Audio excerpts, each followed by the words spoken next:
ஆண்டவராகிய இயேசு கிறிஸ்துவின் கிருபையும் சமாதானமும் உங்கள் அனைவரோடும் கூட என்றென்றைக்கும் இருப்பதாக. தலைப்பு: நான் உன்னை விட்டு விலகுவதும் இல்லை, உன்னை கைவிடுவதும் இல்லை. மிகப்பெரிய ஒரு பானை இருக்கிறது என்றால், பானை நிறைய தண்ணீர் இருந்தாலும் அது எல்லாம் போய்விடும். ஒரு சிறு ஓட்டை இருந்தால் போதும். அந்த ஓட்டை எது? நம் வாழ்க்கையில் துன்பங்கள் வருவதற்கு நம் வாழ்க்கையில் ஒரு ஓட்டையை பொல்லாதவன் போடுகிறான். அது என்ன என்பதை நாம் கவனமாய் பார்க்க வேண்டும். அந்த ஓட்டை என்ன என்றால், ஒன்று, முதலில் ஆரம்பிப்பது சிறு ஓட்டை. அதற்கு பெயர் இச்சை. அது கொஞ்சம் பெரிதாகும் போது பாவம். அது இன்னும் கொஞ்சம் பெரியதாகும் போது முழுமையாக விக்கிரக ஆராதனையில் கொண்டு போய்விடும். அது முடிவில் நம்மை காலிப்பானையாய் ஆக்கும். பரிசுத்தம் இல்லாத, பாவம் உள்ள, கர்த்தருக்கு பயன்படாத பாத்திரமாய் நம்மை மாற்றிவிடும். ஜாக்கிரதையாய் இருப்போம். கர்த்தருடைய வார்த்தைகள் நமக்கு ஆனந்தமானது, அற்புதமானது, ஜீவன் உள்ளது, நம்மை காக்கக்கூடியது.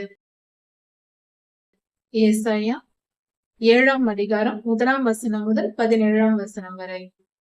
இஸ்ரவேல் தேசத்தை ஆகாஸ் என்னும் ராஜா அரசாண்டு கொண்டிருந்தார். அவருடைய தகப்பனார் பெயர் உசியா. சுமார் கிமு 734ஆம் வருடம் அந்த சமயத்தில் நடந்த சரித்திரம் இது. ஏசாயா தீர்க்கதரிசி அப்பொழுது வாழ்ந்து வந்தார். அந்த சமயத்தில் ஒரு காரியம் நடந்தது. அதாவது, இஸ்ரவேல் தேசம் அதற்கு முன்பாக இரண்டாக பிரிக்கப்பட்டிருந்தது. கர்த்தர் ஆபிரகாம் ஐயாவின் குமாரனான ஈசாக்கு, ஈசாக்கின் குமாரனான யாக்கோபு என்பவர்களை தெரிந்து கொண்டார்.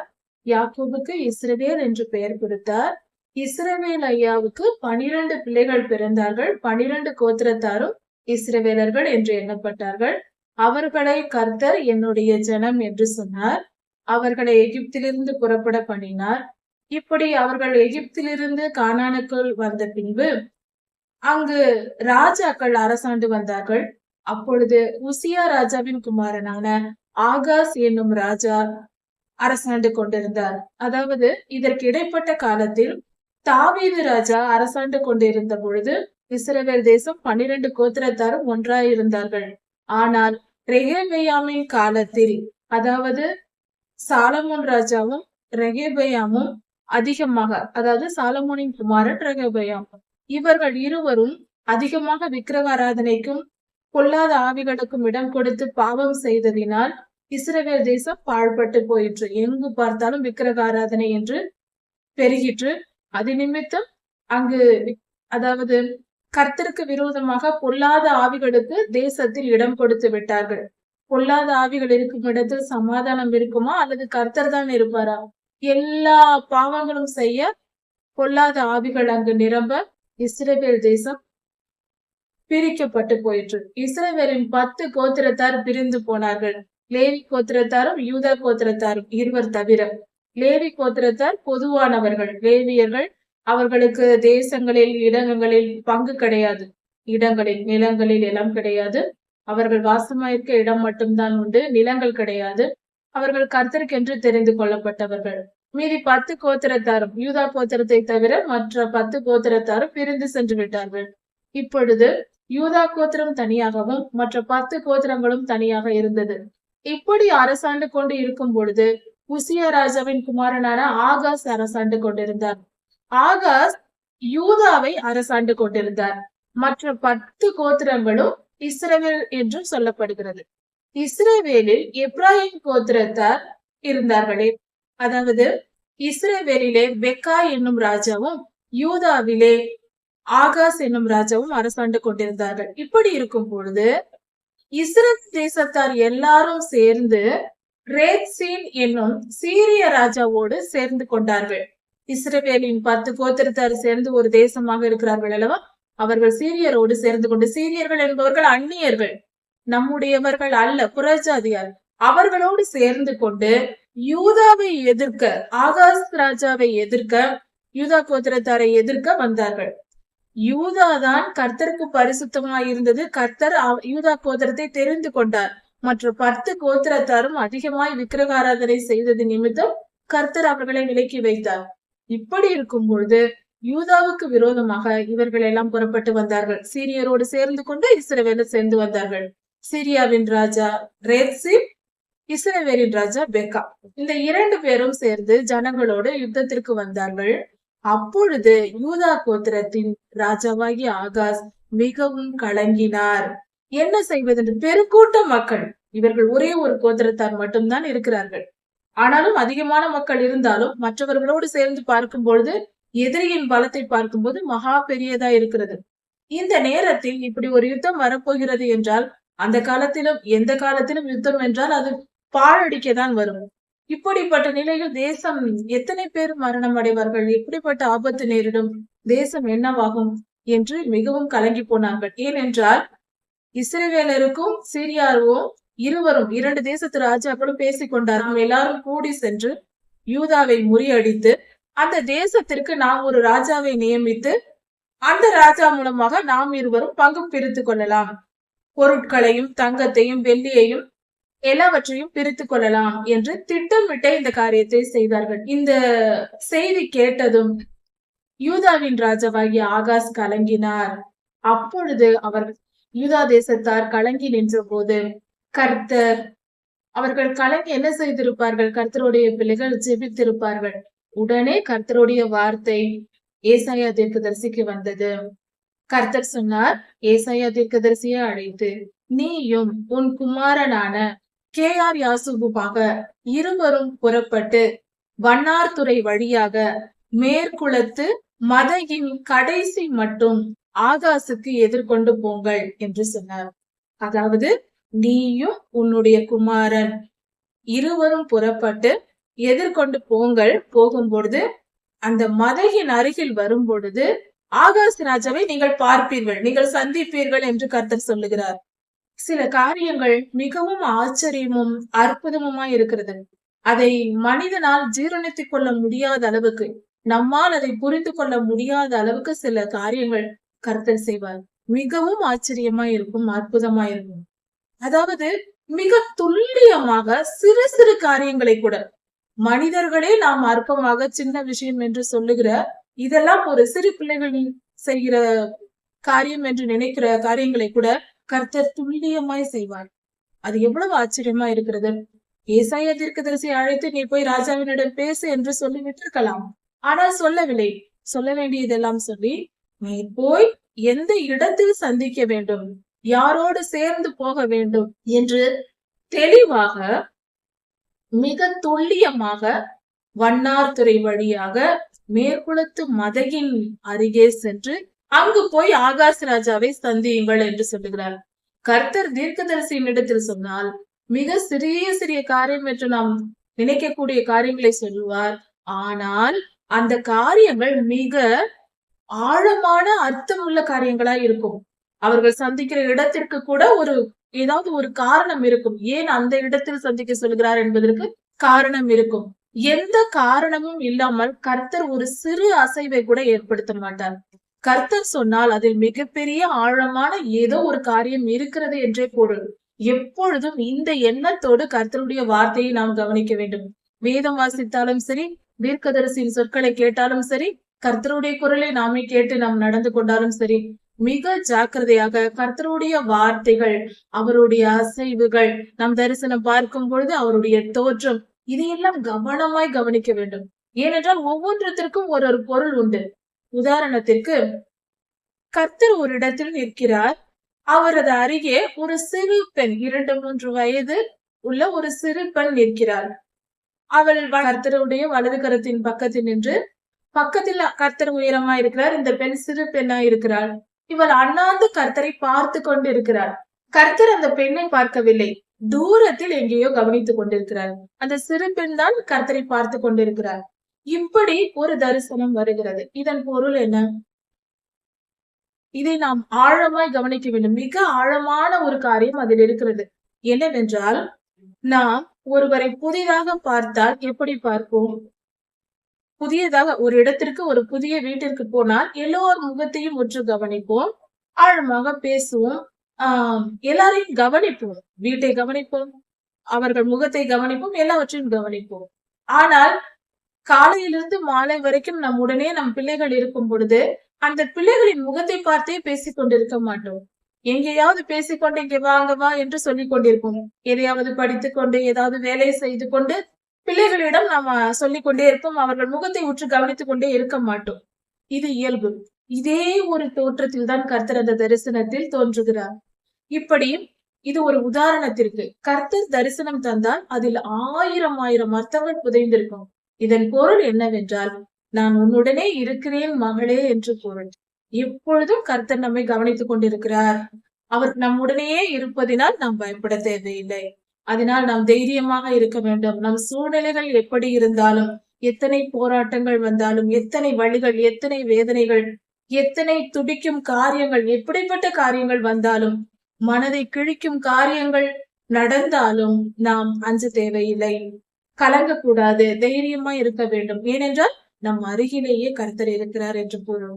இப்படி கர்த்தர் ஒரு சின்ன அசைவை வைத்து, ஒரு சின்ன காரியங்களை வைத்து மிகப்பெரிய ஆழமான சத்தியங்களை சொல்லிவிடுவார். அதனால் நாம் ஜாக்கிரதையாக இருக்க வேண்டும். இந்த இடத்திலும் ஆகாஷ் ராஜாவின் இடத்தில் பேசுவதற்கு ஏசாயா தீர்க்கதரிசியை இப்படிதான் அனுப்புகிறார். உன் குமாரனோடு சென்று அந்த மதகின் அருகில் போய் சந்தி என்று சொல்கிறார். ஏனென்றால் அந்த தேசம், அதாவது யூதாவின் ராஜாவாகிய ஆகாசும் யூதாவின் மக்களும் எப்படி இருக்கிறார்கள்?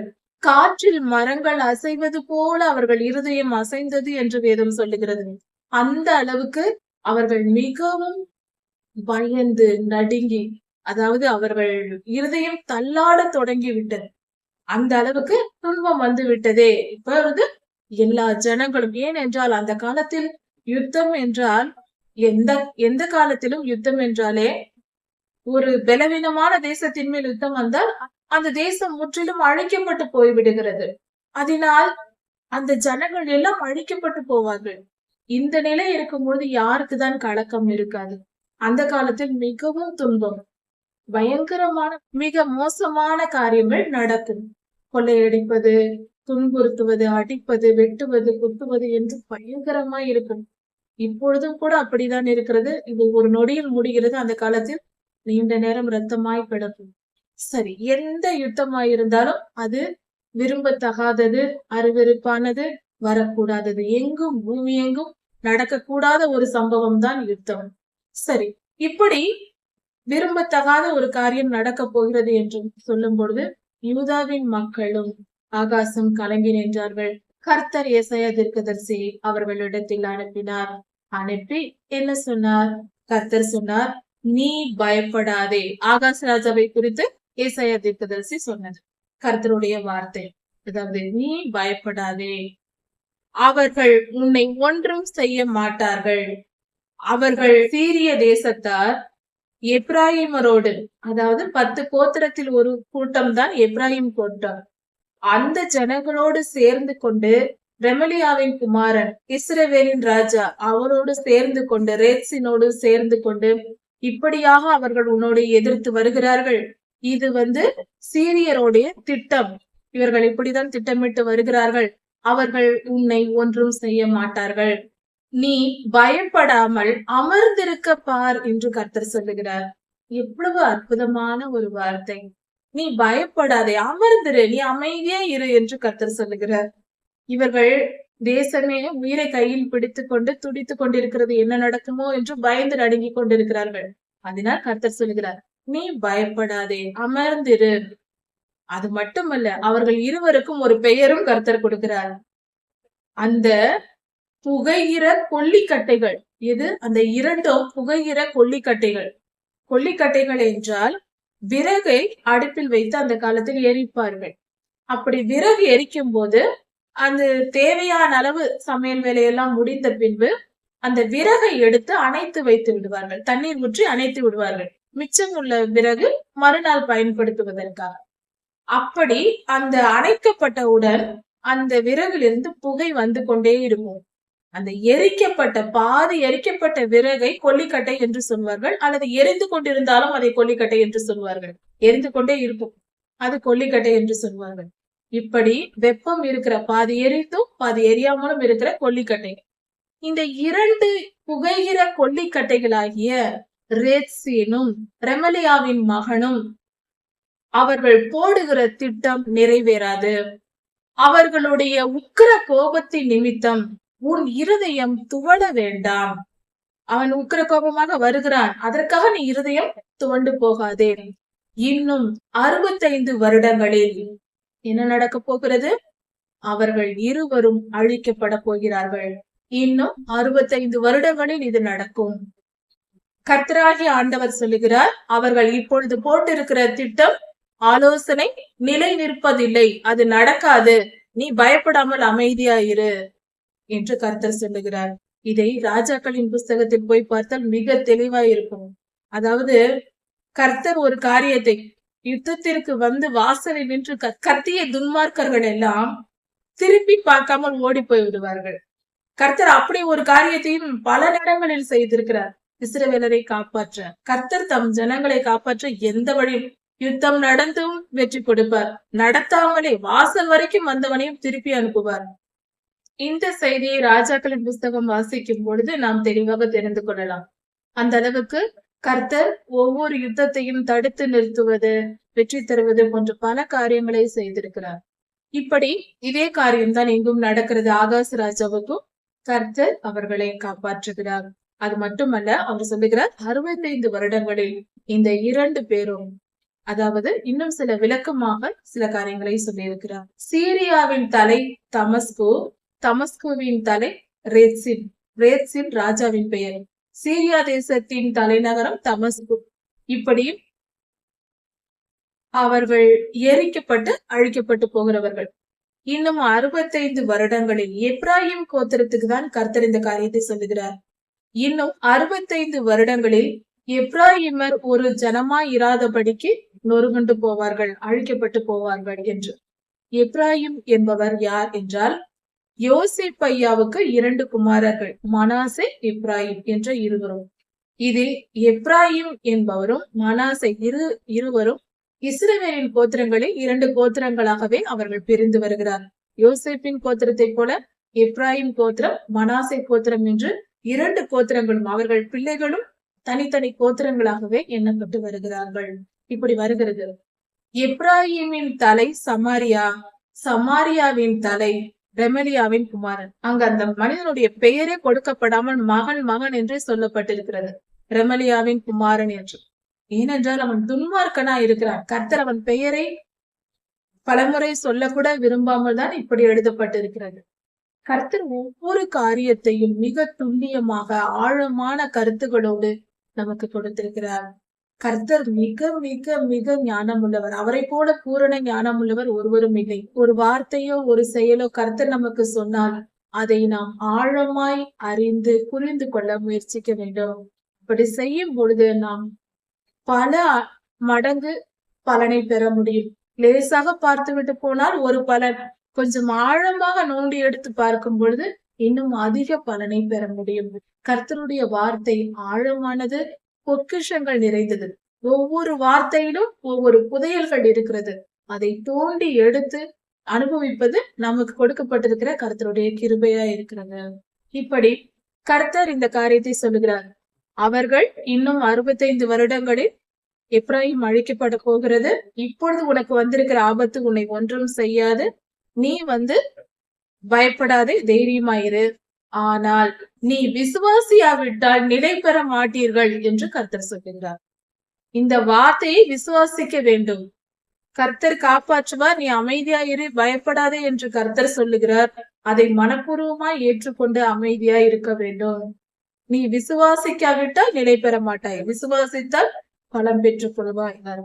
இப்படியாக கர்த்தர் இந்த காரியங்களை ஏசாயா தீர்க்கதரிசியின் மூலமாக ஆகாஷ் ராஜாவுக்கு நல் வார்த்தைகளை, மங்கள வார்த்தைகளை தருகிறார். தேசம் பாதுகாக்கப்படும், யுத்தமே நடக்காது என்று சொல்லுகிறார். அப்படியே இந்த காரியம் 65 வருடங்களில் நடந்து முடிந்தது என்று வேதம் தெளிவாக சொல்லியிருக்கிறது. தயவு செய்து கர்த்தரின் வார்த்தையின் வல்லமையை உணர்ந்து கொள்வோம். கர்த்தரின் வார்த்தை தான் வேத வசனம். வேத வசனம் தான் இயேசு கிறிஸ்து. அதாவது யோவான் 1:1 சொல்லப்பட்டிருக்கிறது.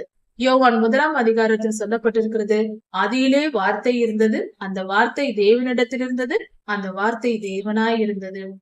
வார்த்தை இயேசு கிறிஸ்து, வார்த்தை பிதாவாகிய தேவன், வார்த்தை வசனம். இப்படி வல்லமையுள்ள இந்த வசனத்தை ஆண்டவராகிய இயேசு கிறிஸ்து ஒப்புமையாக சொல்லப்படுகிற, ஒப்பிட்டு சொல்லப்படுகிற கர்த்தருடைய வார்த்தை, அவரும் அவருடைய வார்த்தையும் ஒன்றுதான். அவருடைய திருவாயிலிருந்து சொல்லப்பட்ட இந்த பரிசுத்த வார்த்தைகள் தான் வேத வசனங்கள்.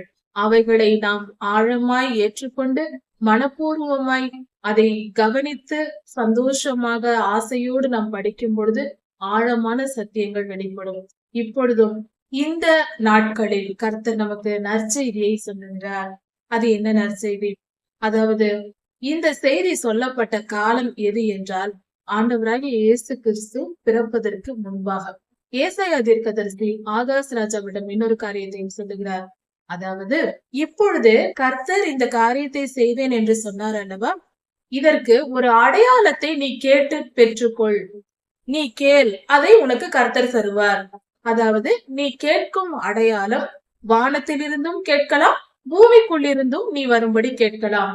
எப்படிப்பட்ட அடையாளம் உனக்கு வேண்டும் என்று கேள் என்று கர்த்தர் சொல்லுகிறார் என்று ஏசாயா தீர்க்கதரிசி கேட்கிறார். கர்த்தருடைய வார்த்தையின்படியே தீர்க்கதரிசி ஐயா கேட்கிறார். இதை கவனித்து பார்க்கும் பொழுது என்ன அடையாளம் என்றால், இந்த சம்பவம், இந்த தீர்க்க தரிசனம் நிறைவேறுவதற்கு கர்த்தர் ஒரு அடையாளம் தருகிறேன் என்று அவரே சொல்லுகிறார். அதற்கு ஆகாஷ் ராஜா நான் கேட்க மாட்டேன் என்று சொல்லுகிறார். நான் கேட்க மாட்டேன், நான் கர்த்தரை பரீட்சை செய்ய மாட்டேன், கர்த்தரை சோதித்து பார்க்க மாட்டேன், அதனால் நான் கேட்க மாட்டேன் என்று மறுத்து விடுகிறார். அப்பொழுது ஏசாயா தீர்க்கதரிசி அந்த அடையாளத்தை சொல்லுகிறார். இதுதான் அற்புதமான அடையாளமாய் இருக்கிறது. நம் எல்லோருக்கும் சந்தோஷம் தருகிற நற்செய்தியின் வார்த்தையா இருக்கிறது. அப்பொழுது ஏசாயா தீர்க்கதரிசி சொல்லுகிறார், தாவீதின் வம்சத்தாரே கேளுங்கள், நீங்கள் மனுஷரை விசனப்படுத்துகிறது போதாதென்று என் தேவனையும் விசனப்படுத்துகிறீர்கள் என்று சொல்லுகிறார்.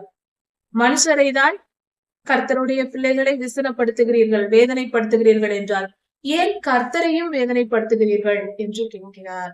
ஆதலால் ஆண்டவர் தாமே உங்களுக்கு ஒரு அடையாளத்தை தரப்போகிறார். அவரே உங்களுக்கு அடையாளம் தருகிறேன் என்று சொல்லுகிறார்.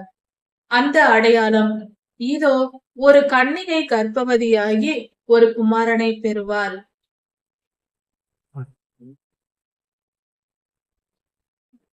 அவருக்கு இம்மானுவேல் என்று பெயரிடுவாள் என்று சொல்லப்பட்டிருக்கிறது. இது என்ன செய்தி என்றால், இதோ ஒரு கன்னிகை கர்ப்பவதியாகி ஒரு குமாரனை பெறுவாள். இது ஆண்டவராகிய இயேசு கிறிஸ்துவின் பிறப்பை ஏசாயா தீர்க்கதரிசி முன்னே அறிவிக்கிறார். கர்த்தர் பிறக்க போகிறார். அவர், அதாவது இந்த பிறப்பின் செய்தி என்பது இதற்கு முன்பாக இந்த கர்த்தர் பிறப்பதற்கு சுமார் 3500 வருடங்களுக்கு மேலாக ஒவ்வொரு தலைமுறையாரும் ஏங்கி தவித்து காத்திருக்கிற காரியமா இருக்கிறது. ஆதாம் ஏவாளுக்கு ஆதியாகமம் 3ஆம் அதிகாரத்தில் சொல்லப்பட்டிருக்கிறது. கர்த்தர் சொன்னார், அவர் உன் தலையை நசுக்குவார். ஸ்திரீயின் வித்து என்று சொல்லப்பட்டிருக்கிறது. ஒரு கன்னி வயிற்றில் ஒரு பெண், ஒரு குழந்தை பிறந்து அவர் மூலமாய் உலகத்தின் பாவம் போகும் என்று அந்த காலத்தில் சொல்லப்பட்டிருக்கிறது. இது ஆதாம் ஏவாளையா காலத்தில் இருந்து மரியாள் அம்மா பிறக்கும் வரைக்கும் இருந்த இத்தனை தலைமுறை ஜனங்களும் காத்திருக்கிறார்கள். சுமார் 60 தலைமுறைகள், 61வது தலைமுறையாக யோசேப்பு 60வது தலைமுறையாக இருக்கிறார். அதாவது ஆண்டவராகிய இயேசு கிறிஸ்துவை வளர்ப்பு தந்தை யோசேப்பையா வளர்த்தார். ஆண்டவராகிய இயேசு கிறிஸ்துவை வளர்ப்பு தந்தை மரியாள் அம்மாவின் சந்ததி, யோசேப்பு மரியாள் அம்மாவின் சந்ததி 60வது தலைமுறையா இருக்கிறது. 62வது தலைமுறையாகிய ஆண்டவராகிய இயேசு கிறிஸ்து பிறக்கிறார். இப்படி ஆண்டவராகிய இயேசு கிறிஸ்துவின் பிறப்புக்கு பிறந்த பின்பு அவருடைய பிறப்பு நடக்க போகிறது. அவர் பிறந்து நன்மை தீமை அறியும் வரைக்கும், அவர் நன்மை தீமை அறியும் வரைக்கும் வெண்ணையும் தேனையும் சாப்பிடுவார். அவருக்கு பிரியமானது. அப்படி என்றால் செழிப்பான நாட்களாய் இருக்கும், தேசமெங்கும் செழிப்பிருக்கும். வெண்ணையும் தேனும் செழிப்பான நாட்களில் தான் கிடைக்கும், பஞ்சத்திலும் பசியிலும் கிடைக்காது அல்லவா? அதனால் வெண்ணையும் தேனையும் சாப்பிடுவார், நன்மை தீமை அறியும் வயது வரை. அதாவது ஒரு தோராயமாக சொல்ல போனால் 12 வயது வரை என்று சொல்லலாம். அது வரைக்கும் அவர் அந்த 12வது வயதிற்குள், அதாவது ஆண்டவராகிய இயேசு கிறிஸ்து பெரியவராக விவரம் நன்மை தீமை தெரியும் வயது ஆகும் காலத்திற்கு முன்பாகவே இந்த எப்ராயிமர் அழிக்கப்படுவார்கள். இந்த நிலை வரும். யூதா தேசத்திற்கு மிகப்பெரிய தீமையான காலம் வரும். அந்த பிள்ளை தீமையும் நன்மையையும் அறிந்து கொள்ளும் வயது வருவதற்குள் இந்த 2 தேசங்களும் அந்த ராஜாக்களால் விட்டுவிடப்படும் என்று சொல்லப்பட்டிருக்கிறது. எப்ராயிமர் யூதாவை விட்டு பிரிந்து போகும் காலத்திலிருந்து இதுவரைக்கும் நடக்காத துன்பமான காலங்கள், துயரமான சம்பவங்கள் உன்மேலும் உன் தேசத்தின் மேலும் வரும் என்று கர்த்தர் சொல்லுகிறார். உன் மேலும் உன் ஜனத்தின் மேலும் உன் பிதாவின் வம்சத்தின் மேலும் இப்படியாக வரும். இது யூதா தேசத்திற்கும் சேர்த்துதான் ஆண்டவர் சொல்லுகிறார். இப்படிப்பட்ட துன்ப காலங்கள் வரும். கர்த்தருடைய நியாய தீர்ப்பாய் இருக்கிறது. இஸ்ரவேல் தேசத்தாரின் வம்ச வரலாறுகளை நாம் படித்தால், ராஜாக்களின் புஸ்தகத்தை படித்து பார்த்தால், கர்த்தரை விட நமக்கு அதிகமாய் கோபம் வரும். அவர் பொறுமை உள்ளவர். அவர் அத்தனையும் பொறுத்து கொள்வார். நம்மால் எல்லாம் பொறுக்க முடியாது. அந்த அளவுக்கு ராஜாக்களின் அட்டூழியங்கள் அநேகமாய் இருந்தது. தாவீது ராஜாவை தவிர மற்றவர்கள் எல்லோரும் ஒருவருக்கொருவர் இந்த ராஜாவாவது நல்லவராய் இருப்பார், கர்த்தருக்கு பிரியமானவராய் இருப்பார் என்று பார்த்தால், ஒவ்வொருவரும் கொஞ்ச காலம் நல்லபடியாக இருப்பார்கள். அதன் பின்பு அவர்கள் வேலையை காட்ட தொடங்கி விடுவார்கள். பொல்லாதவன் யாரையும் விட்டு வைக்கவில்லை. எல்லாரையும் பிடித்து ஒரு உலுக்கி கொண்டும் கர்த்தருடைய சித்தத்தை நிறைவேறாதபடிக்கு, நாம் நிறைவேற்றாமல் இருக்கும்படிக்கு நம்மை தடை செய்கிறவனாய் இருக்கிறான். ராஜாக்களின் புஸ்தகத்தை வாசித்து பார்த்து அதன் வரலாறுகளை கவனித்து பார்த்தால், நம் வாழ்க்கையில் நாம் எதை செய்யக்கூடாது, எதை செய்ய வேண்டும், எந்த விஷயத்தில் கவனமா இருக்க வேண்டும் போன்ற காரியங்களை நாம் சுலபமாக புரிந்து கொள்ளலாம். ராஜாக்கள் எல்லோரும் பக்தியோடுதான், பல ராஜாக்கள் ஆரம்பத்தில் இருக்கிறார்கள். கர்த்தரிடத்தில் பக்தியாக உண்மையாக சாலமோன் ராஜாவை எடுத்துக்கொள்ளும். உலக வரலாற்றிலேயே இல்லாத அளவுக்கு மிகப்பெரிய தேவாலயத்தை கட்டி எவ்வளவு கர்த்தருக்கு பிரியமாய் இருந்து ஆயிரக்கணக்கான பலிகளை கொடுத்து கர்த்தரிடத்தில் ஆசீர்வாதத்தை பெற்று ஞானத்தை பெற்ற அந்த ராஜாவையே பெண்கள் விழ தள்ளி பண்ணினார்கள். அதிகமான பெண்களை திருமணம் செய்ததினால் அந்த பெண்கள் புறஜாதியாரிடத்தில் இருந்து வந்த பெண்கள் ஆதனால் அவர்கள் விக்கிரக ஆராதனையை தூண்டிவிட்டு கடைசியில் சாலமோன் ராஜாவை தேசமெங்கும் விக்கிரக ஆராதனை செய்ய வைத்து அதன் மூலம் மிகப்பெரிய தீங்கை தேசத்திற்கு கொண்டு வந்து சேர்த்தார்கள். இது சரித்திரம், உண்மையாய் நடந்த சம்பவங்கள். அதனால் இந்த ராஜாக்களின் புஸ்தகத்தை வாசித்து நாம் இதையெல்லாம் தெரிந்து கொள்ள வேண்டியது மிகவும் அவசியம். நம்முடைய ஒவ்வொரு குடும்பத்திலும் கூட எந்தெந்த இடத்தில் சோதனை வருகிறது, எதன் வழியாய் நமக்கு எல்லா தீமையும் வருகிறது என்ற, அதாவது ஒரு மிகப்பெரிய ஒரு பானை இருக்கிறது என்றால் அது ஒரு சிறு ஓட்டை இருந்தால் அதன் வழியாக எல்லா தண்ணீரும் போய்விடும். பானை நிறைய தண்ணீர் இருந்தாலும் அது எல்லாம் போய்விடும். ஒரு சிறு ஓட்டை இருந்தால் போதும். அந்த ஓட்டை எது? நம் வாழ்க்கையில் துன்பங்கள் வருவதற்கு நம் வாழ்க்கையில் ஒரு ஓட்டையை பொல்லாதவன் போடுகிறான். அது என்ன என்பதை நாம் கவனமாய் பார்க்க வேண்டும். அந்த ஓட்டை என்ன என்றால், ஒன்று, முதலில் ஆரம்பிப்பது சிறு ஓட்டை, அதற்கு பெயர் இச்சை. அது கொஞ்சம் பெரிதாகும் போது பாவம், அது இன்னும் கொஞ்சம் பெரியதாகும் போது முழுமையாக விக்கிரக ஆராதனையில் கொண்டு போய்விடும். அது முடிவில் நம்மை காலிப்பானையாய் ஆக்கும். பரிசுத்தம் இல்லாத பாவம் உள்ள கர்த்தருக்கு பயன்படாத பாத்திரமாய் நம்மை மாற்றி எரிகிற அக்னி கடலுக்கு கொண்டு போய் தள்ளிவிடும். ஜாக்கிரதையாயிருப்போம். கர்த்தருடைய வார்த்தைகள் நமக்கு ஆனந்தமானது, அற்புதமானது, ஜீவன் உள்ளது, நம்மை காக்கக்கூடியது. அப்படிப்பட்ட கர்த்தருடைய வார்த்தைகளை கேட்டு அறிந்து உணர்ந்து கடைபிடித்து நல்வாழ்வு பெற்று நித்திய ஜீவனை அடைவோம். அதற்காகவே நம்முடைய ஆண்டவராகிய இயேசு கிறிஸ்து இந்த உலகத்தில் பிறந்தார். கர்த்தர் உங்களை ஆசீர்வதிப்பாராக. இதன் தொடர்ச்சியை அடுத்த செய்தியில் பார்க்கலாம். மாறனாதா.